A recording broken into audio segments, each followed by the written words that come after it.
Fala pessoal, agora vamos ao que interessa. Vamos à nossa aula, a aula de número 15 do desafio de 21 dias. Eu estou muito feliz, eu não sei se vocês também estão, mas a gente já está chegando na retinha final, né? Então, essa é uma aula que é para acertar. Eu disse para vocês que, em regra, lá na parte de atendimento, nós temos 3 questões de CDC. Uma questão fácil, uma questão mediana e uma questão que é o Satanás na Terra. A aula de hoje é para falar sobre essa questão. As bancas estão cada vez mais exigentes, estão cobrando para a gente coisas que teoricamente nem se cobra, por exemplo, para os concursos, por exemplo, para o exame de ordem. Não exige isso aqui, mas a gente precisa saber. Então, eu quero aqui colocar algumas observações com os senhores que eu entendo que são pertinentes para que a gente não venha a ser surpreendido na hora da prova, beleza? Então, o tema da aula de hoje é sobre o posicionamento do STJ, tá? E aqui especificamente para falar sobre as súmulas do STJ em contratos bancários, tá? Eu não só vou falar sobre as súmulas, como eu também vou falar sobre precedentes que já foram cobrados em prova também, tá bom? Então, aqui a gente começa com as súmulas do STJ. Primeira súmula aqui, tá, turma? Súmula 381. Nos contratos bancários, ao julgador conhecer de ofício da abusividade, é vedado ao julgador conhecer de ofício a abusividade das cláusulas. Isso quer dizer o quê, turma? Que em nenhum momento o juiz vai poder, tá, de ofício, ele mesmo, sem o consumidor ter pedido isso, ele no processo falar assim, ó, essa cláusula aqui, eu reconheço essa cláusula como abusiva. Ele não pode fazer isso, tudo bem? Ele, tá, só vai fazer isso se o pedido for arguído no processo, tudo bem? Então, tem que arguir no processo, beleza? O juiz não pode, tá, conhecer de ofício, tá? Não pode, beleza? Outra coisa, eu coloquei a súmula 381, mas esqueci, lembrar que agora que existe uma súmula anterior a isso, tá? Que é a súmula 297, eu vou colocar aqui agora pra gente, tá? O que diz essa súmula 297? Súmula, tá? 297. A súmula 297 do STJ é para dizer que aplica-se o CDC aos contratos bancários, tá? As instituições financeiras, na verdade, que aí vai todo mundo. As instituições financeiras.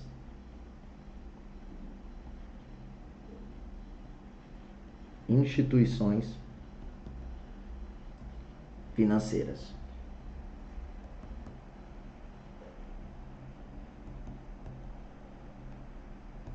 Fechou? Beleza? Então, ó, guarda isso. Pode ser objeto da nossa prova. Preciso que você guarde também. É porque durante muito tempo as instituições financeiras não queriam a aplicação do CDC aos bancos, às instituições financeiras, por entender que a atividade exercida por eles é uma atividade que vai ser regulada por quem? Pelo Banco Central. Então eles entendiam que não deveria ser aplicado. Sacou? Tá? Então é isso. É importante guardar aqui. Agora vamos lá. Estou aqui com os senhores e nós vamos agora para a próxima súmula, tá? Então vamos colocar aqui a próxima súmula. Súmula 382. A estipulação de juros remuneratórios superiores a 12% ao ano, por si só, não indica abusividade. Turma, o fato de ter 12% no ano não quer dizer que a taxa ou que esses juros é um juros abusivo, tá? Não mesmo. E isso já foi cobrado em prova, tá, turma? Eu quero deixar isso claro para vocês. Essa súmula já foi objeto de prova anterior, tá? E aí falava que os contratos que possuem 12% ao ano, eles seriam considerados, tá, abusivos. E o fato de ser 12% por si só não caracteriza como um contrato abusivo, tá? Então, é isso, motivo aqui também que a gente vai guardar para nossa prova. Fechado? Tranquilo? Tá? E aí tá a súmula. Beleza? Bem, segue. Aqui é que eu lembrei de uma coisa aqui. Seguinte, pessoal. A gente não tem a multa de mora, né? O que é a multa de mora? A multa de mora é por inadimplemento. Então, eu tenho que pagar dia 10, ontem. Tinha que ter pagado dia 10, ontem. Paguei hoje, 11. Não importa. Eu vou pagar hoje a multa do inadimplemento. Tudo bem? Tá, a multa do inadimplemento. Essa multa de mora, ela pode ser de até 2%, tá no CDC, no seu artigo 52. Beleza. Agora vamos imaginar o seguinte. Vamos imaginar que nós tenhamos uma cláusula com juros abusivos. E esses juros abusivos foram reconhecidos pela justiça. Presta muita atenção nisso que eu vou falar. O reconhecimento da abusividade dos juros no contrato não retira a multa de mora.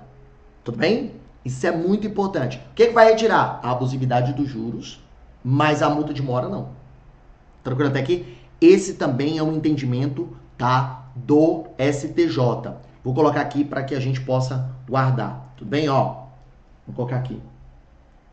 Vou colocar aqui. É outro ponto, tá, turma? O reconhecimento. O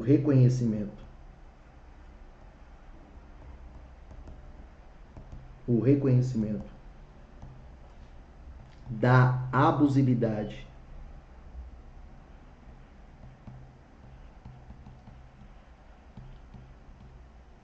dos juros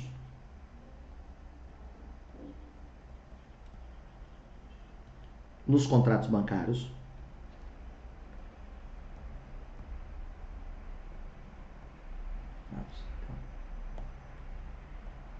não exclui a incidência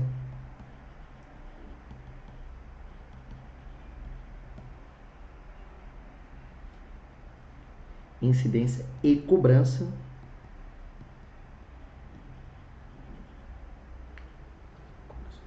dos juros de mora.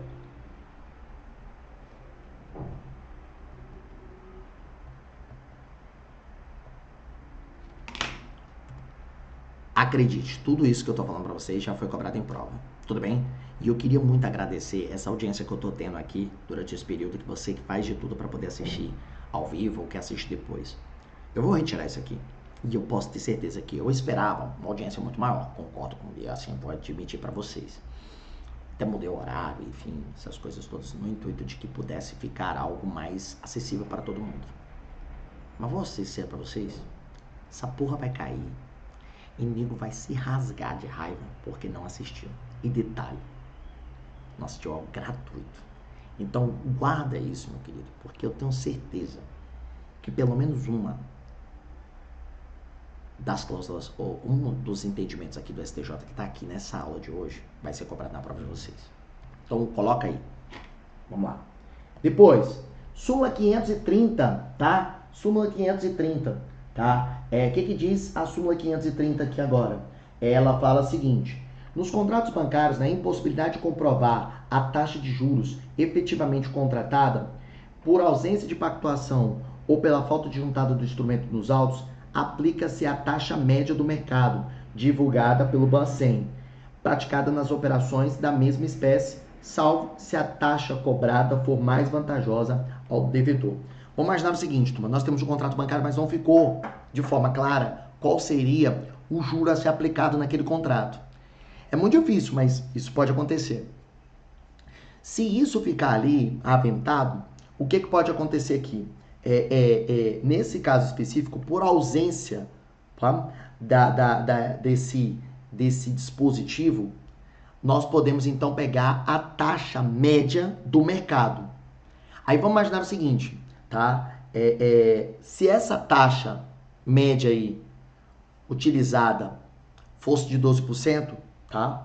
Mas a taxa que o banco está cobrando fosse de 8%, aí fica de 8%, porque é mais vantajosa. Aí, professor, como é que ele está cobrando de 8% então, já que não estava no contrato? Ele, depois de um determinado momento, ele resolveu cobrar e fixar o valor, tudo bem? Então, aí, nesse caso, a gente precisa guardar isso aqui, beleza? Então, ó, aqui, expliquei a 530, espero que você possa ter entendido aí, tudo bem? Então, nesse caso agora, nós vamos para a próxima, tá? fase aí. Qual é a próxima fase aqui? É a súmula, tá? 539. E o que diz? É permitida a capitalização de juros com periodicidade inferior à anual em contratos celebrados com instituições integrantes do Sistema Financeiro Nacional, tá? E aí, ele coloca aqui a partir de 31/3/2000, tá? Desde que expressamente pactuada. Então, isso aqui tem que estar pactuado nesse contrato, tá? E aí é permitida a capitalização de juros com periodicidade. O que seria essa capitalização com juros? É render em cima desses juros aí, tá? Um período, tá? Inferior ao anual, tá? Então eu posso colocar aqui dentro de alguns meses, tá? A periodicidade, por exemplo, de 6 meses, colocar a capitalização dos juros. Nesse caso especificamente aqui falando para vocês, tá? Ele pode fazer isso. Eu não vejo a possibilidade real desse daqui, é o que eu acho que é a menor possibilidade de cair para a prova. Porém, tá aí, a gente precisa guardar. Fechado? Vamos pro próximo. Agora é a súmula de número 541.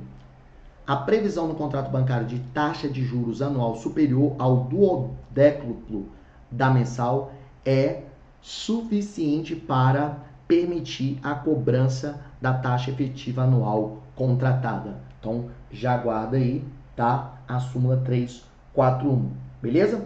Depois disso, quero colocar aqui para vocês a súmula, tá? A pactuação das tarifas de abertura de crédito, tá? O TAC, tá? E de emissão de carnê, TEC, ou outra denominação para o mesmo fato gerador, é válida apenas nos contratos bancários anteriores ao início da vigência da resolução, tá? De 2007, tá? Aí, turma, o que vai acontecer? Como é que ele pode cobrar isso aqui na prova, turma? Ele vai colocar uma situação em que um correspondente bancário cobrou uma taxa para abertura de crédito, o TAC. E aí ele vai dizer, na questão, ele vai dizer o seguinte, no item para a gente marcar, que os bancos podem cobrar a taxa de abertura de crédito a qualquer momento, independentemente, tá, do lapso temporal. E o item vai estar o quê? Errado. Por que está errado? Porque, tá, é válida apenas ao quê? Aos contratos bancários anteriores ao início da vigência, tudo bem? Então, de 2007 era possível. De 2007 para frente não é possível, tudo bem? Ou ele pode colocar uma situação hipotética falando, em abril de 2024, entendeu? Foi aberto um contrato, nesse contrato com o banco emitiu uma taxa de abertura de crédito. Essa taxa é ilegal segundo a STJ. Certinho, é isso. Beleza? Vamos lá. Depois disso aí, nós vamos para a questão, tá? A súmula 566. Nos contratos bancários posteriores ao início da vigência da resolução de 2007, né, turma, que não permite a cobrança do TAC, ele fala, pode ser cobrada a tarifa de cadastro no início do relacionamento entre o consumidor e a instituição financeira. Uai, professor, você acabou de dizer que não pode, pode ou não pode, como é que é isso? Vou colocar aqui para vocês. Bom, vamos lá. Não pode cobrar o TAC, beleza. Mas vamos imaginar o seguinte. Eu acabei de me tornar um cliente Santander. Acabei de tornar. E vou fazer um empréstimo com o banco. Tudo bem? Então, nesse primeiro empréstimo, ele pode cobrar uma taxa de abertura de crédito. Porque é o início desse relacionamento. Agora, se eu já tenho lá um relacionamento com esse banco há anos e ele querer me cobrar, aí não pode. Então, aqui, turma, pode ser cobrado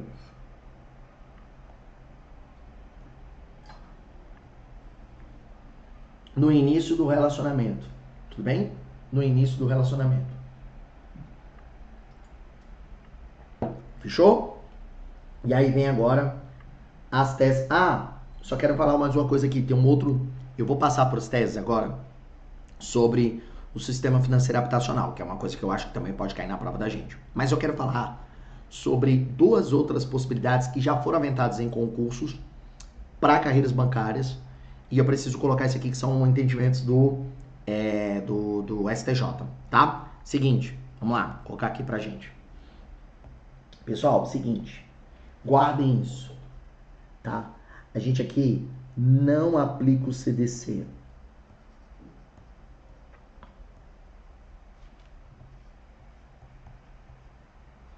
Para previdência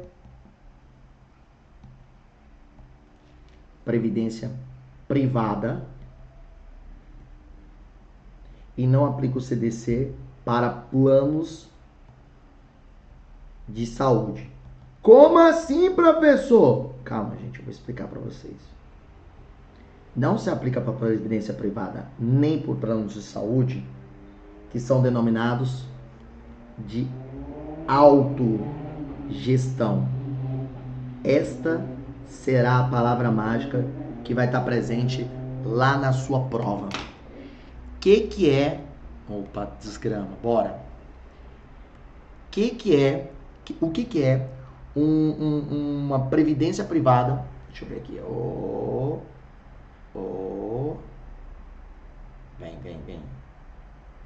Vem. Deixa eu ver se ele voltou aqui.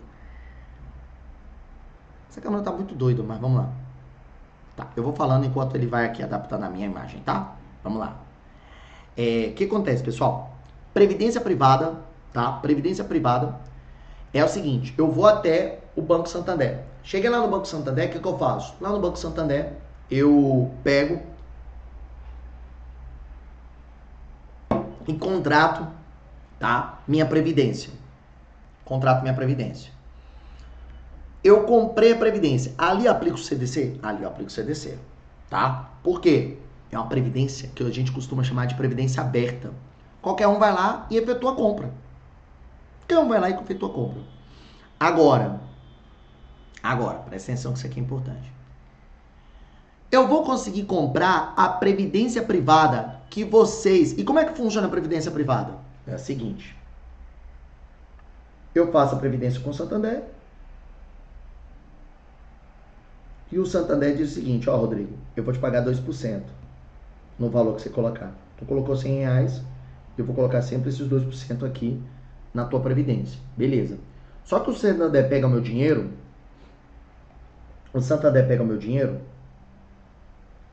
e aplica no mercado. Ele aplicou no mercado e ganhou 10%. Desses 10% aqui, quanto vai voltar para mim? Apenas 2%. E os outros 8%? Os 8% é do Santander. Ele tem uma atividade de lucro com isso. Isso é uma previdência privada aberta que qualquer um pode cobrar. Qualquer um pode comprar. Agora, por exemplo, a FUNCEF, que é da Caixa. Primeira coisa, eu posso comprar? Se eu for hoje numa agência bancária da Caixa, falar, ó, quero comprar aí, quero ter a previdência privada de vocês. Eu quero fazer parte da FUNCEF. O que o gerente vai falar? Então, faça o concurso e seja aprovado. Por quê? É fechada, é só aquele grupo. E detalhe, sabe os 10% lá do Santander? Se o banco capitalizar 10%, os 10 voltam para a galera do fundo. Ou seja, o banco não tem obtenção de lucro com isso. É só do grupo. Fechado? Então, esse fechado, que a gente chama de previdência privada fechada, é a previdência privada de autogestão. Previdência privada de autogestão, tá? Que é a mesma coisa que se aplica para o plano de saúde. Plano de saúde de autogestão, que é o plano de saúde, por exemplo, que vocês têm na Caixa. Entenderam? Então, já caiu em prova e a gente precisa estar atento a isso. Então, se colocar na prova, a gente precisa lembrar que não se aplica o CDC à previdência privada de autogestão e os planos de saúde de autogestão. Fechou? Tudo bem? E aí, turma, tá? O que a gente tem aqui depois? Tem as teses do STJ sobre o sistema financeiro da habitação, tá? E aí é o seguinte, pessoal. Primeira tese aqui.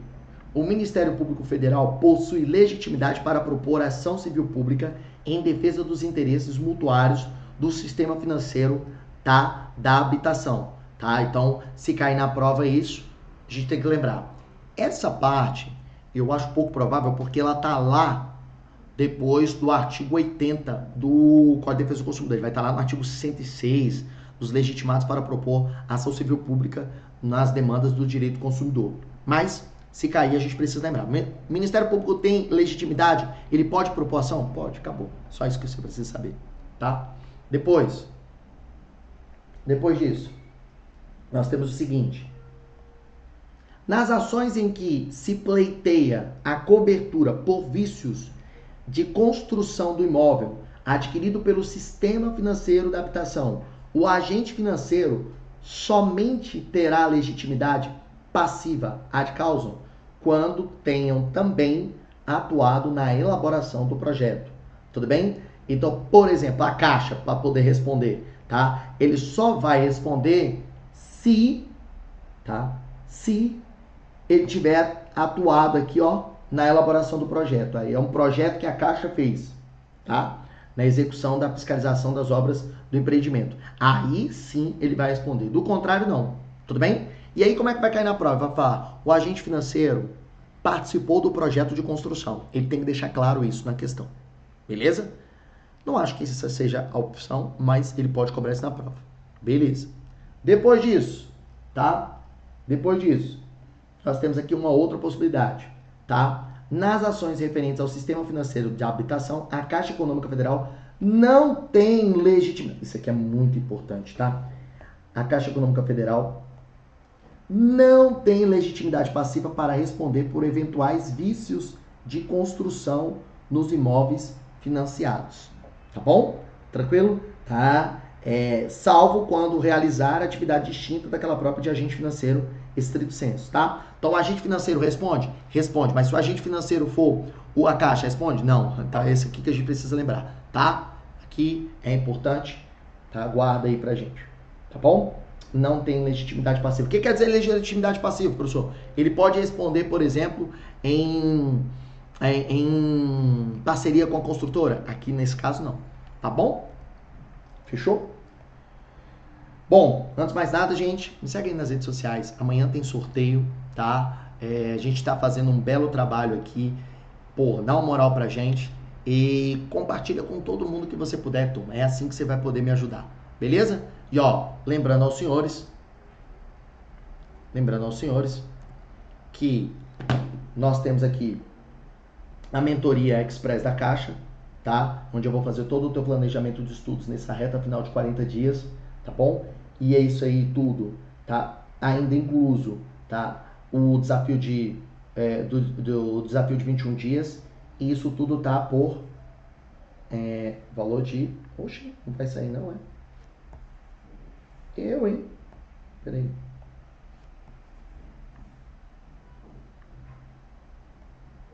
Isso tudo aí vai sair... muito louco isso aqui. Isso tudo aqui vai sair pelo valor de R$ 38,70, tá? 12 vezes, para não ficar propaganda, né, publicidade enganosa, 12 vezes de R$ 38,70, tá? Vou fazer todo o teu planejamento, você vai saber o que vai estudar, o que não vai estudar, quando tem que fazer revisão, quando não tem que fazer revisão, e ainda vai ter o material da mentoria aqui para dar suporte, vai ter uma reunião comigo, a gente vai definir como é que vai ser seu planejamento de estudos, depois eu vou fazer umas reuniões coletivas com vocês, duas, onde a gente vai aprimorar os nossos estudos, então quem quiser fazer parte, pode chegar chegando, beleza? Beleza, depois disso, o que a gente tem aqui, turma? Tem o CrossFit para a Caixa Econômica. Turma, ontem seria a virada de lote, mas alguns alunos encontraram dificuldade na hora com a plataforma para fazer pagamento. Então ainda está por R$100, tá? No auditório do Colégio Sagrado Coração de Jesus. É uma aula presencial na 615 Sul, 12 horas de resolução de questões, tudo bem? Ininterruptas, com conhecimentos bancários com o professor Beto Fernandes, inglês com a professora Natália Santos, tá? Francelino com o CDC, tá? Estatuto do idoso, estatuto da pessoa com deficiência, tá? Estatuto da Caixa, tudo bem? Aqui nós temos informática com o professor Renato Mafra e nós vamos ter informática, tá? Lei Geral de Proteção de Dados e tá? Bancos na era digital. Pessoal, isso aqui é o quê? É um circuito de resolução de questões, por isso que eu chamo de CrossFit, tá? Porque é um circuito de resolução de questões onde o aluno só resolve questões, tá? Em 12 horas, tá? Nós começamos o evento às 8h30, tá? Da manhã e terminamos na verdade vai ser 21h30, porque tem uma horinha de almoço, tudo bem? Então é isso. E se você quiser também, pode participar da aula de bar, tá? Aula de bar que é feito no Brasólia, bar e cozinha, presencial também, só resolução de questões, tá? E aí, nessa resolução de questões, tá? A gente vai, é uma segunda-feira, o bar fica fechado para concurseiros, começa às 9h15, vai até às 22h30, valor de R$30, tá? Eu, Beto, o Renato e ainda tem o Rafael Barbosa com atendimento bancário. Então, vocês aí já me ajudem, tá? Vamos lá, vai ser bem bacana a aula de bar, é muito show, tá? Depois disso nós temos a semana do presságio, tá? Que vai do dia 20 a 24 de maio, segunda a sexta, o valor é de R$200, tudo bem? No auditório do Colégio Sagrado Coração de Jesus, beleza? Tem atendimento com Rafael Barbosa, tem informática, Lei Geral de Proteção de Dados e Bancos na Era Digital com o Mafra, tá? Português com o professor Átila, estatística com o professor Marcelo, tá? Conhecimentos bancários com o professor Beto, tá? Inglês com a professora Natália, tudo bem? Aí nós temos CDC e estatutos comigo, tá? E o pau quebra nessa aula aí, pra gente poder mandar bala e fazer um belo de um evento. Tranquilo até aqui, turma? Então tá aí, tá? Aquilo que a gente entende ser importante para os senhores. Beleza? Fechado? Tá? Então, vamos lá. E aí, agora, para finalizar, eu vou falar de... Ah, tá. Eu vou voltar, então, para falar da aula, tá bom? Então, vamos lá.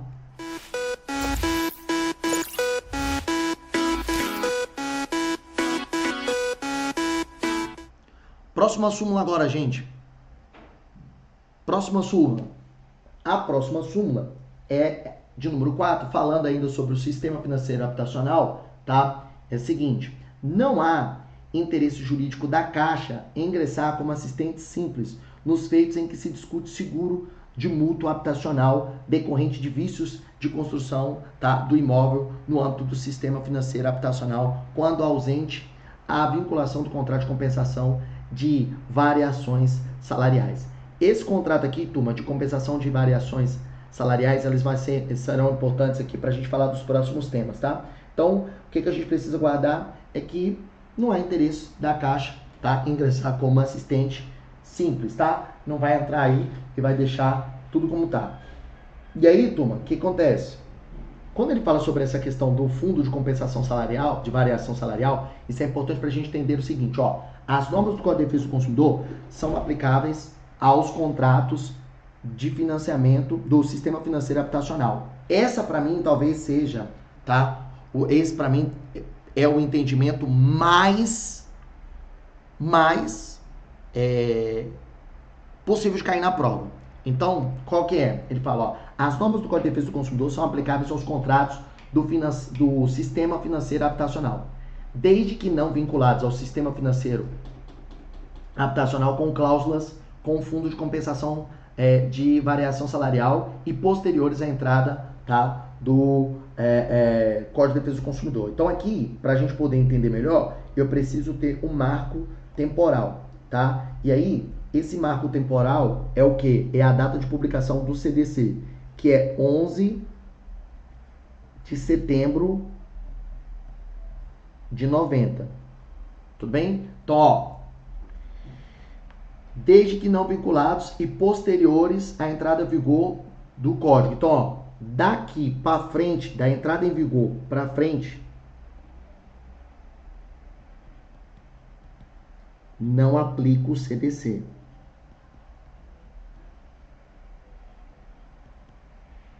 Ao sistema financeiro habitacional. Beleza? E também não vou aplicar, tá? Quer dizer, aqui eu aplico. Desculpa, deixa eu colocar aqui, tá? Daqui para frente, a gente coloca o quê? Aplico, tá? E coloca, desde que não vinculados ao sistema financeiro de habitação com cláusula do Fundo de Compensação de Variação Salarial e, e posteriores, à entrada em vigor do código. Então, são aplicáveis. Então, daqui para frente, aplica. Então, ó, aplica o CDC ao sistema financeiro habitacional. Beleza, até aqui? Agora, tem alguma possibilidade de um contrato posterior à entrada do CDC e que trate do sistema financeiro habitacional não ter aplicação do CDC? Tem uma possibilidade. Qual? É se esse contrato com o sistema financeiro habitacional tiver o quê? Tiver a compensação de variação salarial, tá? Do sistema financeiro aí, tá? Com cláusula do fundo aí de compensação de variação salarial. Se tiver o C, o FCVS, aí a gente não aplica. Tudo bem? Tudo bem? Tranquilo? Então vamos colocar essa observação. Mas, se o contrato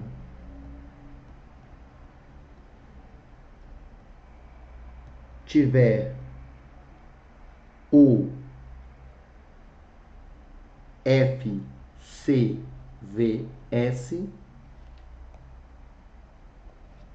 não se aplica o CDC.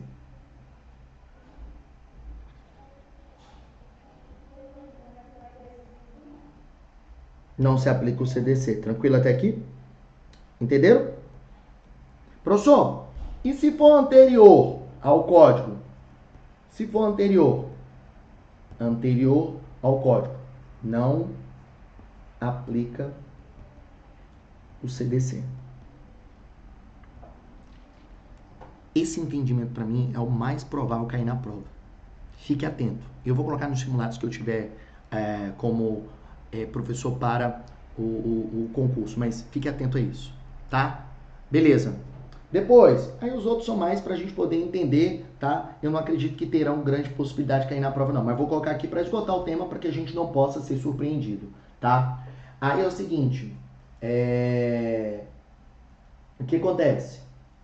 Aqui ele fala, o Fundo de Compensação de Variações Salariais é responsável pela quitação do saldo residual de seguro de financiamento dos contratos celebrados até 5 de 12 de 90, tá? Ante o ratio excedente do artigo 3º da Lei 8.100 de 90, com redação conferida à Lei 10.150, tá? Então, como são teses que não têm referência ao Código de Defesa do Consumidor, não acredito que sejam cobradas, mas tá aí pra gente visualizar, tá bom? E aí, ele fala também aqui, nos contratos de financiamento celebrados com o sistema de financeiro habitacional, sem cláusula de garantia de cobertura do FCVS, o saldo devedor residual deverá ser suportado pelo multuário. Tudo bem? Tranquilo? E aí a gente encerra, a gente encerra aqui as nossas teses, tá? Fechou?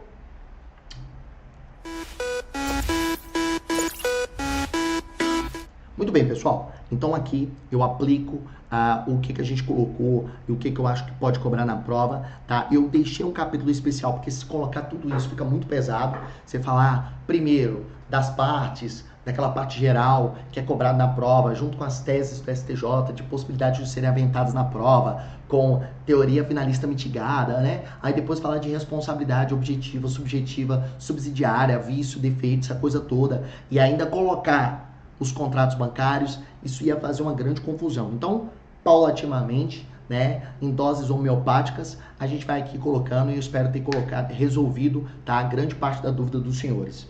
Gostou da aula? Compartilha com geral, tá? Publica aí nas redes sociais de vocês. Adquiram os produtos aí, os aulões presenciais. Tá tudo descrito aqui, né, no vídeo. E será um grande prazer ter os senhores, tá, como meus alunos e presentes nessas aulas presenciais. Beleza?